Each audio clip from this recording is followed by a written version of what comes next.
All right, you're good to go. All right. It might take 2 takes. Hey, welcome to the Raw Barbell.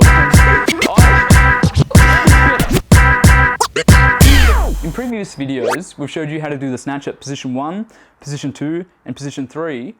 But going forward, you'll probably have an accessory of snatch pulls in these 3 positions. Today, we're just going to show you how to pause in these positions and how to ensure that you get them right.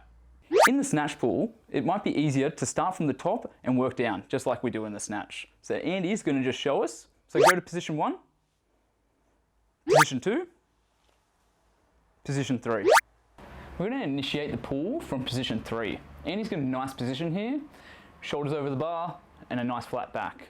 A common issue that we find is either having the shoulders behind the bar or the bar being too far out in front. From here, to get to position 2, he's going to use his legs to press through the ground. Shoulders and hips will stay at the same angle. Common issues here is like shoulders going too far behind or way too far and forward. From here, he's going to go to position 1.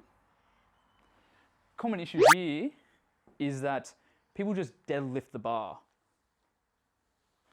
But we don't want to be doing that. We're going to make sure that from position 2, we're going to find position 1 and practice that scoop.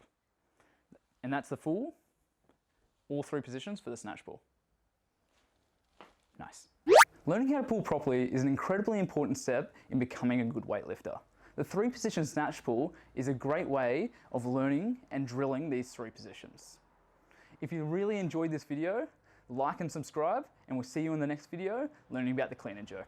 Party, jump, party, bomb party, rooftop party, jump, party, bomb party, rooftop party, jump, rooftop party, jump, rooftop. Make it clap.